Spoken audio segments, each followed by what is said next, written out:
Hi everyone. Today we're gonna go quickly through the question 26 of the 2019 HSC paper, because it deals with a AM radio.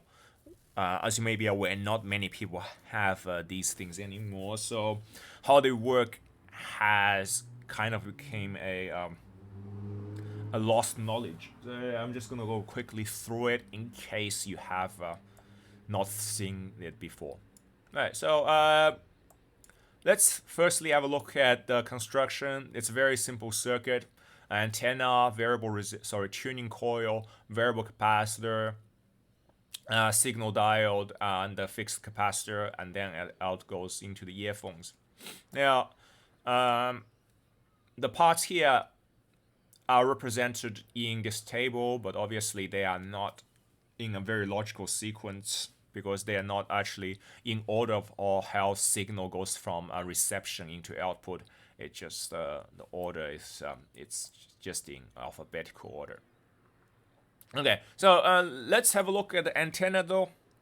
So firstly, if you remember work of Heinrich Hertz, you know that it's when you have electromagnetic waves, it can induce small currents in a conductor. Yeah. So what an antenna does, it picks up EM wave. Yeah. Produces current.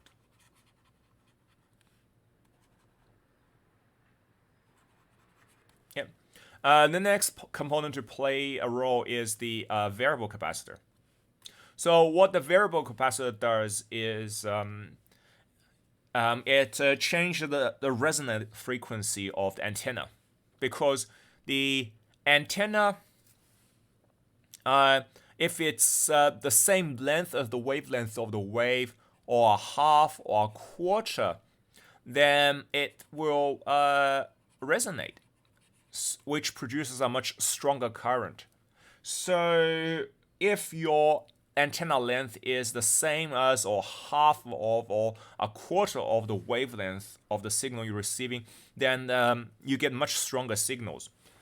But if you cannot vary the length of your if you cannot vary the length of the antenna very easily, or it is not enough of a range of variation, then by introducing the capacitor, the variable capacitor and tuning coil, you can vary the resonant frequency of my stylus is broken. You can vary the resonant frequency. It's a very well.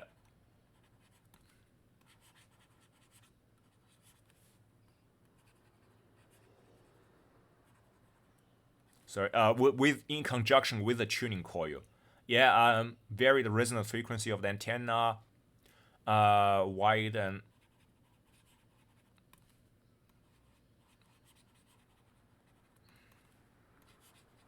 So it widen the range of frequencies can be received.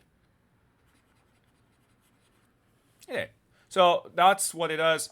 And then next part that plays a role is the diode. So if you remember previously how AM radios work, if you have a basic signal wave, it's modulated with a very much higher frequency carrier wave. So you end up with a modulated signal that looks like something. So the troughs in the original signal represents like small amplitude, AM amplitude modulation, and the peaks in the original signal gets modulated into high amplitude.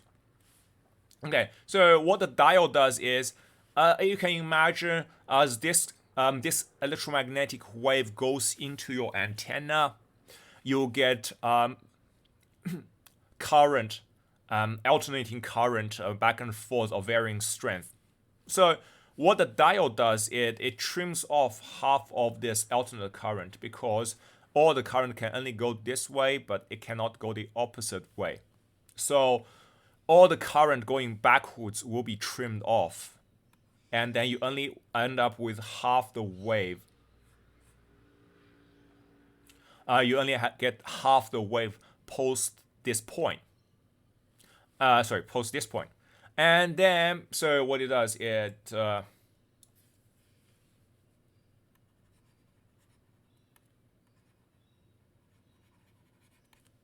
stop current in one direction.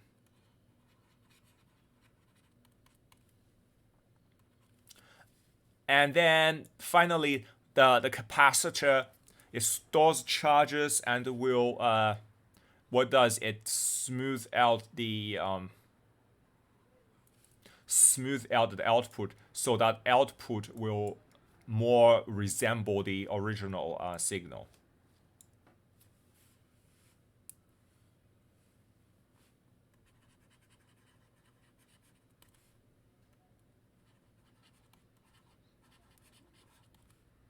Wait, output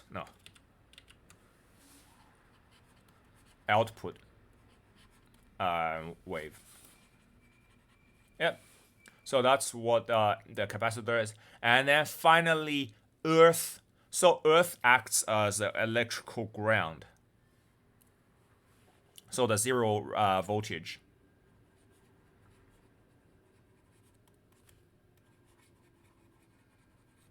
Of course, sometimes, I'm not sure if it is the case here, but when you have a monopole antenna, so antenna with a single conductor element, they are very often grounded as well. So a conductive ground, what it does is act as the ground plane. What it does is, so imagine signal, so this is the ground. So when the signals comes in,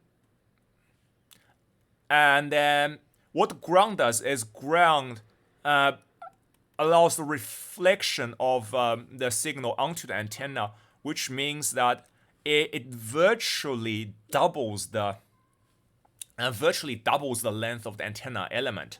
So by having a reflective ground plane, serve the same purpose as having a antenna that's twice as long.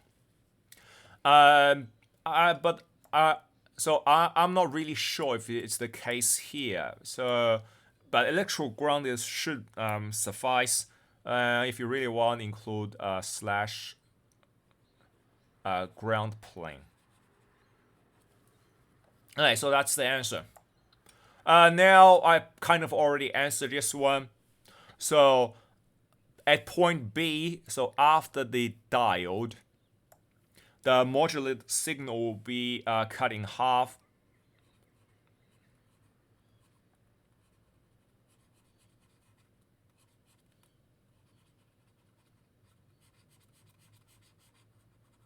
So it will look like something like this. Apologies for terrible drawing. And then once it goes through the second capacitor, it goes through the fixed capacitor, then it passes the fixed capacitor, then the wave will be smoothed out to resemble the original wave more. Okay, now final question: the AM radio receiver produced demodulated electrical signal with a small current. The speaker in the earphone converts the signal into the sound. Yeah. So if you remember, current goes through the coils in the speakers, and the coil produces magnetic field, moves the magnet, and moves the diaphragm. Okay, so what it does is, if you know how speakers work, so volume depends on power in the speakers, volume depends on power. And the electrical power is I squared R, isn't it? So for a small current, if you look at this system, there has no external power source, which means it's probably run on very small current. Having a very high impedance here allows production of more power. So high impedance, it should be A. High impedance leads to high power, which means you can get a higher volume.